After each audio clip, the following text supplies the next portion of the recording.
नमस्कार दोस्तों, MPN academy में आप सभी का हार्दिक अभिनंदन है। प्रस्तुत है weekly current affairs test series. पहला प्रश्न है, भारतीय अंतरिक्ष अनुसंधान संगठन यानी इसरो के नए अंतरिक्ष सचिव और अध्यक्ष के रूप में किसे नियुक्त किया गया है? Who has been appointed as the new space secretary and chairman of the Indian space research organisation ISRO? The right answer is option number C, V Narayanan. इन्होंने 14 जनवरी को अपना कार्यकाल संभाला और ये 2 साल तक एस सोमनाथ का स्थान लेंगे। 74वीं सीनियर राष्ट्रीय बास्केटबॉल चैंपियनशिप का मेजबान कौन सा राज्य है? Which state is the host of 74th senior national basketball championship? The right answer is option number ए, गुजरात। यह टूर्नामेंट गुजरात के भावनगर में सिद्धसर स्पोर्ट्स कॉम्प्लेक्स इंडोर स्टेडियम में आयोजित किया जा रहा है। भारत का लक्ष्य 2036 ओलंपिक की मेजबानी करना है, जबकि गुजरात 2025, 26 और 29 में 5 विश्व स्तरीय खेल आयोजनों की योजना बना रहा है। कल्पेनी द्वीप जो खबरों में था, किस राज्य या केंद्र शासित प्रदेश में स्थित है? Kalpeni island which was seen in the news is located in which state or UT? The right answer is option number A, Lakshadweep. Lakshadweep में कल्पेनी द्वीप के पास गोताखोरों ने 17वीं या 18वीं सदी के यूरोपीय युद्धपोत का संभावित मलबा खोजा है। यह द्वीप अरब सागर में लक्षद्वीप द्वीप समूह का हिस्सा है, जो लगभग 3.25 वर्ग किलोमीटर में फैला हुआ है। यह केरल के कोच्चि से 287 किलोमीटर दूर है और कवरत्ती द्वीप के दक्षिण पूर्व में स्थित है। विश्व हिंदी दिवस 2025 का विषय यानी थीम क्या है? What is the theme of world Hindi day 2025? The right answer is option number C, एकता और सांस्कृतिक गौरव की वैश्विक आवाज, a global voice of unity and cultural pride. यह 10 जनवरी को हिंदी के महत्व को दुनिया भर में उजागर करने के लिए मनाया जाता है। इसे पहली बार 2006 में मनाया गया था, जो 1975 में भारत के नागपुर में आयोजित पहले विश्व हिंदी सम्मेलन का प्रतीक है। भारत और विदेश में शोधकर्ताओं के लिए जीनोम डेटा सुलभ बनाने के लिए सरकार द्वारा शुरू किए गए पोर्टल का नाम क्या है? What is the name of portal launched by government to make genome data accessible to researchers in India and abroad? The right answer is option number A, भारतीय जैविक डेटा केंद्र पोर्टल यानी Indian biological data centre portal. Bharat ने IBDC portal launch किया, जिससे 10,000 संपूर्ण genome नमूने वैश्विक स्तर पर सुलभ हो गए। डेटा सेट जीनोमिक्स व्यक्तिगत स्वास्थ्य सेवा और चिकित्सा में प्रगति को सक्षम बनाता है। यह आनुवांशिक डेटा तक निर्बाध पहुंच का समर्थन करता है, शोधकर्ताओं को आनुवांशिक विविधताओं का अध्ययन करने और सटीक जीनोमिक उपकरण विकसित करने में सहायता करता है। डेटा प्रोटोकॉल के आदान प्रदान के लिए रूपरेखा बायोटेक प्राइड दिशा निर्देशों के तहत नैतिक और सुरक्षित जीनोमिक डेटा साझाकरण सुनिश्चित करना है। भारत की योजना 10 मिलियन जीनोम को अनुक्रमित करने की है। किस मंत्रालय ने सड़क दुर्घटना पीड़ितों के लिए कैशलेस उपचार योजना शुरू की है? Which ministry launched the cashless treatment scheme for road accident victims? Right answer is option number B, सड़क परिवहन और राजमार्ग मंत्रालय। यह योजना मोटर वाहनों के कारण होने वाली सभी सड़क दुर्घटनाओं को कवर करेगी, जिसे ईडार और NHS सिस्टम को मिलाकर एक IT प्लेटफॉर्म के जरिए लागू किया जाएगा। चंडीगढ़ में 2024 में शुरू किया गया यह पायलट कार्यक्रम, जिसमें 6 राज्यों में विस्तारित किया गया था, गोल्डन आवर के दौरान समय पर चिकित्सा देखभाल प्रदान करने पर केंद्रित था। पहले में ट्रकों के लिए उन्नत चालक सहायता प्रणाली यानी एडास, ई रिक्शा सुरक्षा दिशा निर्देश, वाहन ट्रैकिंग डिवाइस और चालक प्रशिक्षण संस्थान शामिल है। मार्च 2025 तक वाहन पंजीकरण और निगरानी के लिए फेसलेस सेवाओं को पूरे देश में मानकीकृत किया जाएगा। यदि आपको 71वीं BPSC के लिए करंट अफेयर्स का PDF चाहिए, यहाँ पर इसकी जानकारी दी जा रही है। लेकिन आइए सबसे पहले जानते हैं कि एमपीएन एकेडमी ऐप ही क्यों? क्योंकि हमने करके दिखाया है। इससे पहले केवल करंट अफेयर्स के PDF हम प्रोवाइड किया करते थे, जिसमें कि आप देख सकते हैं कि किस प्रकार से हमारे हर एग्जाम में लगभग 30 प्रश्न टैली हुए हैं। उसके बाद हमने diamond static GK test series launch किया, जिससे टैली प्रश्नों की संख्या लगभग ऑन एन एवरेज 46 पहुंच गई। 70वीं BPSC के लिए हमने 2 कोर्स और लॉन्च किया, डायमंड स्टैटिक जीके नोट्स और NCERT टेस्ट सीरीज, और इस बार टैली प्रश्नों की संख्या हो गई है 90। तो 5 साल 7 exam, consistency at its best and that's MPN academy for you. 71वीं बीपीएससी के लिए हमने टैली टारगेट रखा है 120 का, क्योंकि इस बार लॉन्च हो गया है चैप्टर वाइज एमसीक्यूज और साथ में मिलेगा previous years question paper BPSC के फुल डिस्क्रिप्शन के साथ। साल भर का करंट अफेयर्स आप केवल 18 घंटे में रिवाइज कर पाएंगे। कैसे?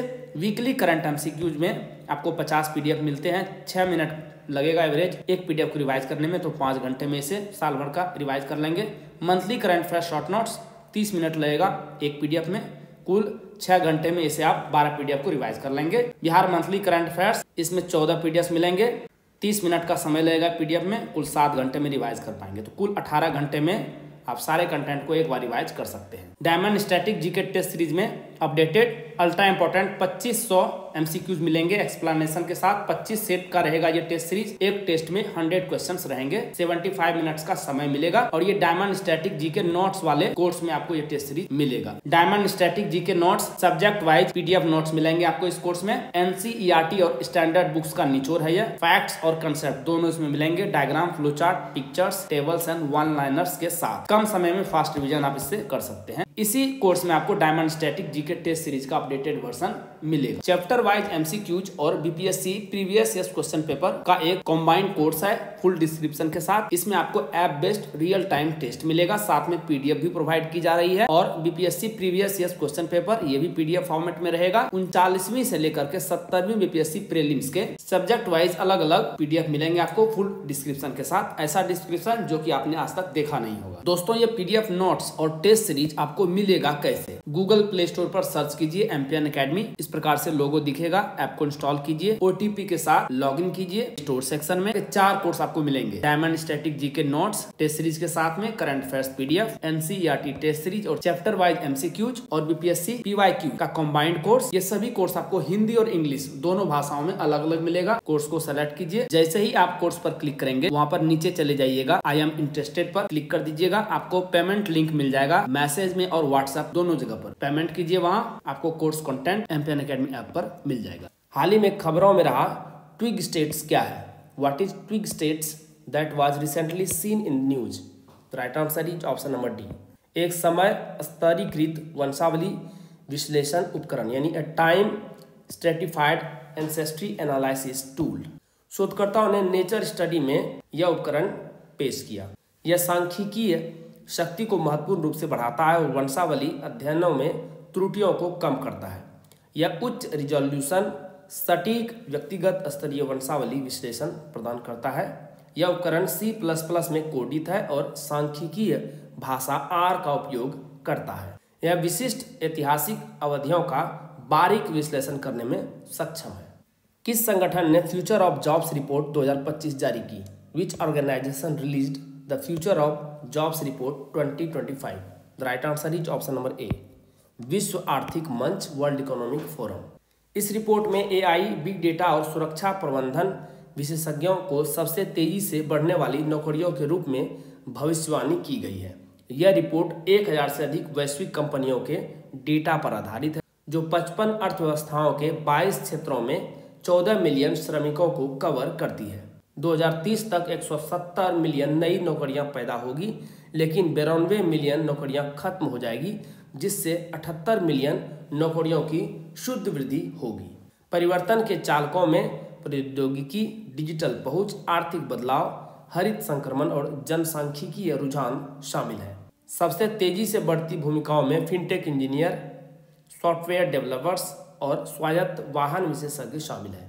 भारत एआई, रोबोटिक्स, ऊर्जा प्रौद्योगिकियों और अर्धचालकों पर ध्यान केंद्रित करता है, जिसमें एआई अपनाने की दर वैश्विक औसत से आगे निकल गई है। किस राज्य सरकार ने पार्थ योजना यानी पुलिस सेना भर्ती प्रशिक्षण और हुनर शुरू की है? Which state government has launched Parth Yojana? The right answer is option number C, Madhya Pradesh. Madhya Pradesh ने सेना, पुलिस और अर्ध सैनिक बलों में करियर के लिए युवाओं को प्रशिक्षित के लिए यह योजना शुरू की। मुख्यमंत्री मोहन यादव ने राज्य स्तरीय युवा सम्मेलन में इस योजना का अनावरण किया। यह पहल ऊर्जावान युवाओं में देशभक्ति, कौशल विकास और रोजगार के प्रति रुचि को बढ़ावा देती है। प्रशिक्षण में शारीरिक फिटनेस, लिखित परीक्षा कोचिंग जिसमें सामान्य ज्ञान, गणित, अंग्रेजी और व्यक्तिगत विकास शामिल है। किस संगठन ने विश्व आर्थिक स्थिति और संभावनाएं 2025 रिपोर्ट जारी की है? Which organisation released the world economic situation and prospects 2025 report? The right answer is option number A, संयुक्त राष्ट्र यूएन।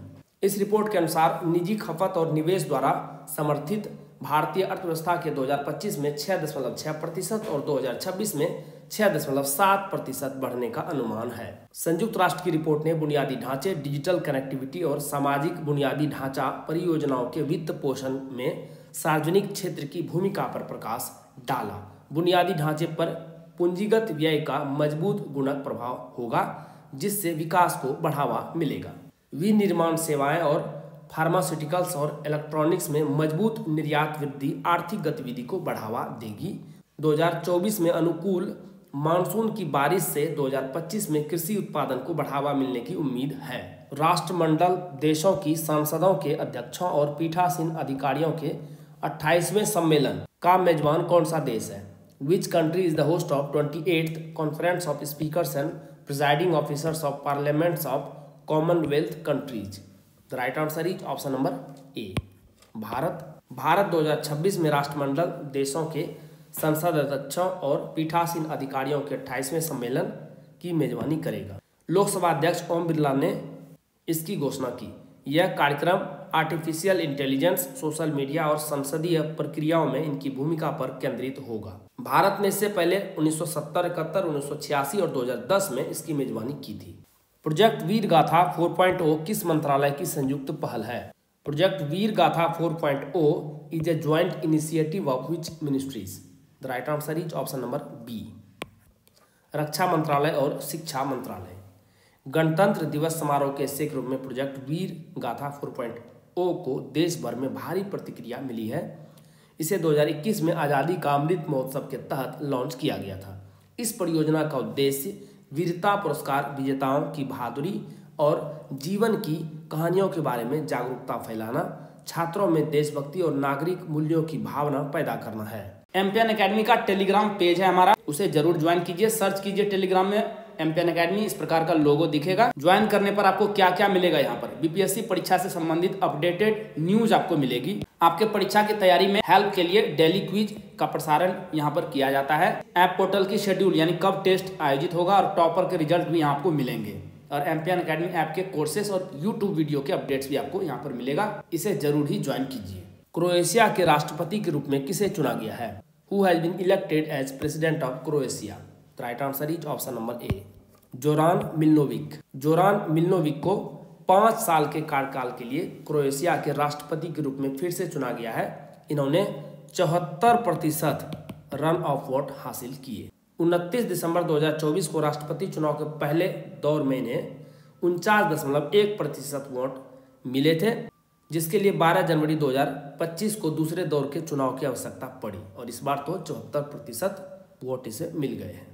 1991 से सत्तारूढ़ पार्टी क्रोएशियाई डेमोक्रेटिक यूनियन के उम्मीदवार ड्रैगन किमोरेक ने मात्र 19.2% वोट हासिल किए। ये जो देश है एड्रिएटिक सागर के किनारे बाल्कन प्रायद्वीप पर स्थित है। नेदुनथीवु द्वीप जो खबरों में था किस देश में स्थित है? Neduntheevu island that was seen in the news is located in which country? The right answer is option number C, Sri Lanka. श्रीलंकाई नौसेना ने हाल ही में नेदुनथीवु द्वीप के पास 17 भारतीय मछुआरों को गिरफ्तार किया है। इस द्वीप को डेल्ट द्वीप भी कहा जाता है। श्रीलंका के पाक जलडमरू मध्य में सबसे बड़ा द्वीप है। यह 50 वर्ग किलोमीटर में फैला है, जिसकी लंबाई 8 किलोमीटर और चौड़ाई 6 किलोमीटर है। यह द्वीप समतल अंडाकार आकार का है और अक्सर हवा यहाँ पे बहती रहती है, जिससे यहाँ का वातावरण सुहाना होता रहता है। यहाँ धाराएं नहीं है, ताजा पानी सतही जल और कृत्रिम तालाबों से आता है। इस द्वीप पर सूखी झाड़ियाँ, अर्ध शुष्क उष्णकटिबंधीय पौधे और ऊंचे ताड़ के पेड़ हैं। इस द्वीप पर मूंगे के टुकड़ों से बना एक डच किला स्थित है, जिसकी आबादी लगभग 4800 है। खो खो विश्व कप 2025 का मेजबान कौन सा शहर है? Which city is the host of kho kho world cup 2025? The right answer is option number B, New Delhi. पहला खो खो विश्व कप 13 जनवरी को इंडोर स्टेडियम नई दिल्ली में शुरू हुआ। इसका उद्घाटन भारतीय खो खो महासंघ के अध्यक्ष सुधांशु मित्तल ने किया। खो खो के प्रत्येक टीम में 12 खिलाड़ी होते हैं, जिसमें से 9 एक मैच के दौरान मैदान में उतरते हैं। इस टूर्नामेंट में 20 देशों की पुरुष टीमें और 19 देशों की महिला टीमें शामिल हैं, जिन्हें 4 समूहों में विभाजित किया गया है। भारत की पुरुष टीम का नेतृत्व प्रतीक वायकर और महिला टीम का नेतृत्व प्रियंका इंगले ने किया। भारत की पहली वाणिज्यिक उपयोगिता पैमाने की बैटरी ऊर्जा भंडारण प्रणाली BESS इस स्थान पर स्थित है। India's first commercial utility scale battery energy storage system BESS is located at which place? The right answer is option number ए, किलोकरी, दक्षिण दिल्ली। यह मार्च 2025 में चालू हो जाएगी। यह दक्षिणी दिल्ली के एक गांव किलोकरी में स्थित है। इस सिस्टम से हर दिन 4 घंटे बिजली मिलने की उम्मीद है। यह परियोजना अक्षय ऊर्जा को एकीकृत करने और अपने बिजली बुनियादी ढांचे को आधुनिक बनाने के भारत के प्रयासों में एक महत्वपूर्ण मील का पत्थर है। कौन सा देश जनवरी 2025 में आधिकारिक तौर पर पूर्ण सदस्य के रूप में ब्रिक्स में शामिल हो गया? Which country has officially joined BRICS as a full member in January 2025? The right answer is option number C, Indonesia.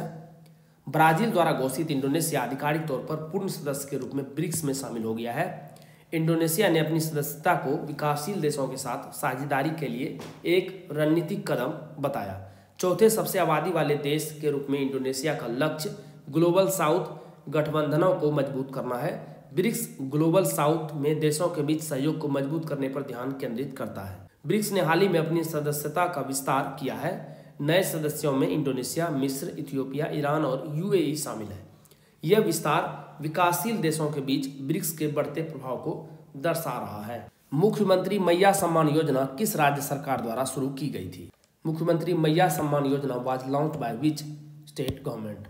The right answer is option number B, Jharkhand. Jharkhand के मुख्यमंत्री हेमंत सोरेन ने 6 जनवरी को 2024 में ही मैया सम्मान योजना के तहत लगभग 57 लाख महिलाओं को 1415 करोड़ रुपये हस्तांतरित किए थे। इस योजना का उद्देश्य शिक्षा, स्वास्थ्य और दैनिक आवश्यकताओं तक पहुंच में सुधार करके महिलाओं को सशक्त बनाना है। सीएम ने महिलाओं को एनीमिया से निपटने के लिए पौष्टिक भोजन और बच्चों के लिए गैस सिलेंडर, त्योहार के कपड़े और स्कूल की आपूर्ति के लिए धन का उपयोग करने के लिए प्रोत्साहित किया था। भारत पोल पोर्टल अक्सर निम्नलिखित संदर्भ में समाचारों में देखा जाता है। भारत पोल portal is often seen in the news in the context of? The right answer is option number ए, राज्य एजेंसियों और इंटरपोल के बीच समन्वय। भारत के केंद्रीय गृह मंत्री ने भगोड़ों पर नजर रखने और तेजी से अंतर्राष्ट्रीय सहायता की सुविधा प्रदान करने में भारतीय जांच एजेंसियों की दक्षता बढ़ाने के लिए भारत पोल पोर्टल लॉन्च किया।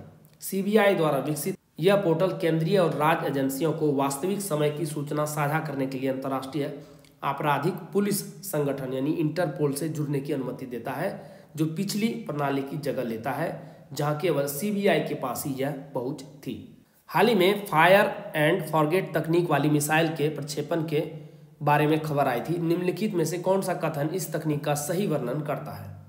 सही जवाब है ऑप्शन नंबर ए, एक मिसाइल मार्गदर्शन प्रणाली जिसे प्रक्षेपण के बाद किसी बाहरी हस्तक्षेप की आवश्यकता नहीं होती है तथा यह स्वचालित रूप से अपने लक्ष्य का पता लगाती है और उस पर हमला करती है। यह तकनीक मिसाइल को लॉन्च होने के बाद अपने लक्ष्य को स्वचालित रूप से ट्रैक करने और उस पर हमला करने में सक्षम बनाती है।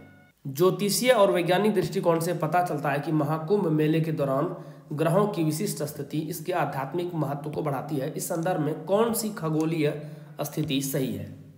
सही जवाब है ऑप्शन नंबर बी, सूर्य, चंद्रमा और बृहस्पति। महाकुंभ मेले के दौरान सूर्य, चंद्रमा और बृहस्पति का संरेखन ज्योतिषीय दृष्टिकोण से महत्वपूर्ण माना जाता है, जो आध्यात्मिक ऊर्जा और आयोजन के महत्व को बढ़ाता है। माना जाता है कि यह मेला ब्रह्मांडीय संरेखन के साथ मेल खाता है, जिसके परिणाम स्वरूप पृथ्वी के चुंबकीय क्षेत्र में अस्थायी वृद्धि हो जाती है। ऐसा माना जाता है कि यह पवित्र नदियों में अनुष्ठान स्नान के दौरान आध्यात्मिक अनुभवों को बढ़ाता है। यह मेला दुनिया का सबसे बड़ा धार्मिक समागम है और इस साल कई रिकॉर्ड टूटने वाले हैं।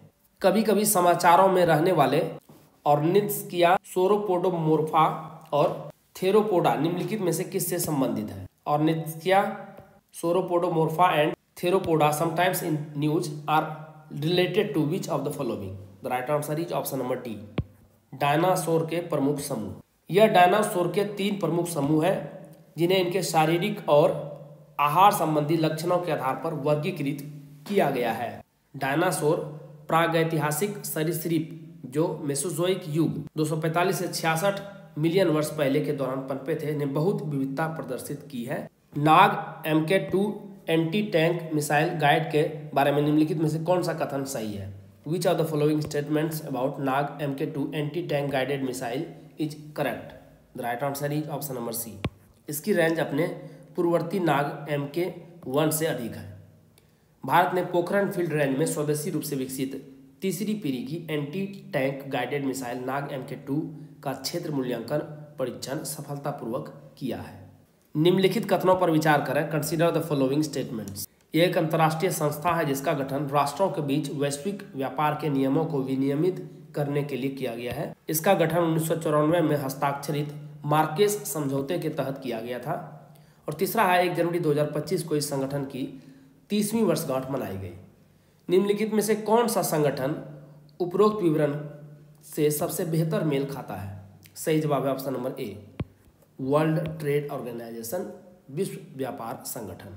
इसका गठन 15 अप्रैल 1994 को 123 देशों द्वारा टैरिफ और व्यापार पर सामान्य समझौते यानी GATT के उरुग्वे दौर की वार्ता 1986 से 94 के बाद हस्ताक्षरित मार्केस समझौते के तहत किया गया था, जिसके परिणाम स्वरूप 1995 में WTO का जन्म हुआ। हेनले पासपोर्ट सूचकांक 2025 के संबंध में निम्नलिखित कथनों पर विचार करें। Regarding the Henley passport index 2025 consider the following statements. यह सूचकांक 209 वैश्विक पासपोर्टों को उन गंतव्यों की संख्या के आधार पर रैंक करता है जहां उनके धारक बिना वीजा के यात्रा कर सकते हैं।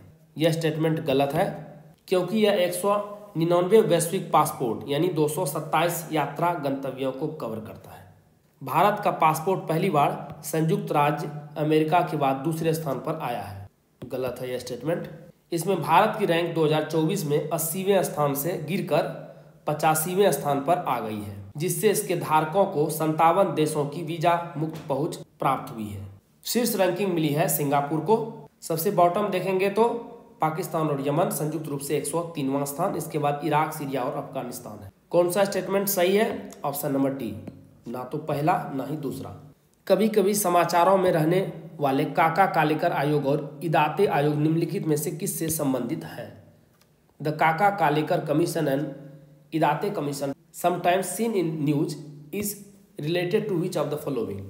The right answer is option number D, पिछड़े वर्गों और जनजातियों की पहचान और कल्याण। श्री काका कालेकर की अध्यक्षता में प्रथम पिछड़ा आयोग की स्थापना 29 जनवरी 1953 को भारतीय संविधान के अनुच्छेद 340 के तहत राष्ट्रपति के आदेश द्वारा की गई थी। आयोग, जिसे आमतौर पर काका कालेलकर आयोग के रूप में जाना जाता है, ने 30 मार्च 1955 को अपनी रिपोर्ट प्रस्तुत की, जबकि भीकू रामजी इदाते के नेतृत्व में 2014 में गठित इदाते आयोग को विमुक्त घुमंतु और अर्ध घुमंतु जनजातियों यानी DNT की एक व्यापक सूची तैयार करने का काम सौंपा गया था।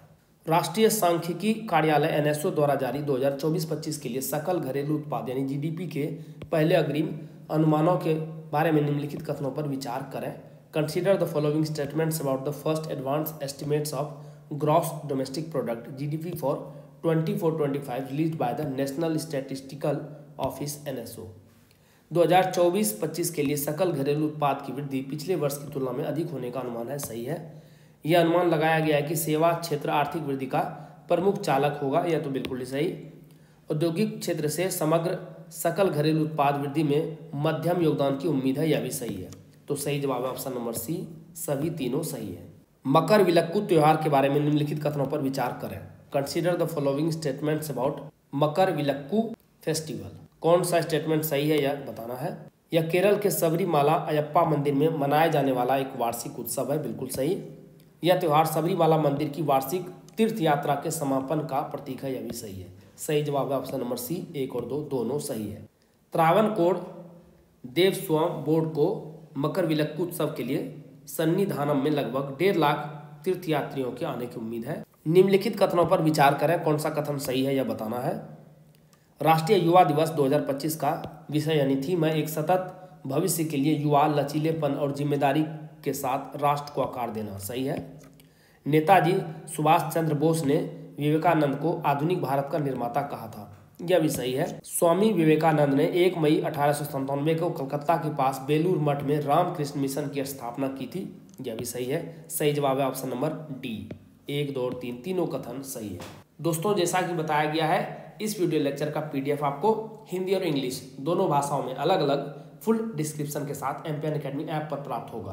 दोस्तों, आप इन PDF के सारे इस वीडियो लेक्चर को आसानी से आप लगभग 5 मिनट में रिवाइज कर पाएंगे, जिससे आपका बहुत सारा समय बचेगा, जिससे आप स्टैटिक पोर्शन पर खर्च कर सकते हैं और अपने टाइम को बेटर मैनेज कर सकते हैं। एमपीएन एकेडमी ऐप का लिंक आपको इस वीडियो के डिस्क्रिप्शन बॉक्स और पिन कमेंट सेक्शन में मिल जाएगा। आइए अंतिम प्रश्न को हल करते हैं। तिरुमाला वेंकटेश्वर मंदिर के संदर्भ में निम्नलिखित कथनों पर विचार करें। With reference to Tirumala Venkateswara temple consider the following statements. कौन सा कथन सत्य है यह बताना है। मंदिर में प्रसाद के रूप में दिए जाने वाले प्रसिद्ध तिरुपति लड्डू को भौगोलिक संकेत यानी GI टैग प्राप्त है। सही है। इसे 12वीं शताब्दी में संत रामानुज द्वारा पुनर्जीवित किया गया था। यह भी सही है।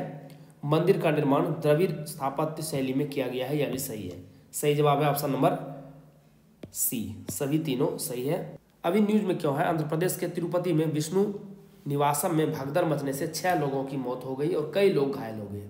यह घटना वैकुंठ द्वार सर्व दर्शन के लिए टोकन वितरण के दौरान हुई थी।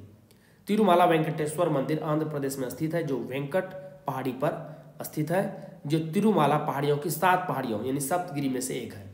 यह मंदिर भगवान श्री वेंकटेश्वर को समर्पित है, जिन्हें भगवान विष्णु का अवतार माना जाता है। दोस्तों, इसी के साथ साप्ताहिक करंट अफेयर्स टेस्ट सीरीज के इस संस्करण को समाप्त करने की आपसे इजाजत चाहूंगा। वीडियो देखने के लिए बहुत बहुत धन्यवाद। Thank you very much. जल्द ही मिलते हैं अगले वीडियो में। All the best for your exam preparation.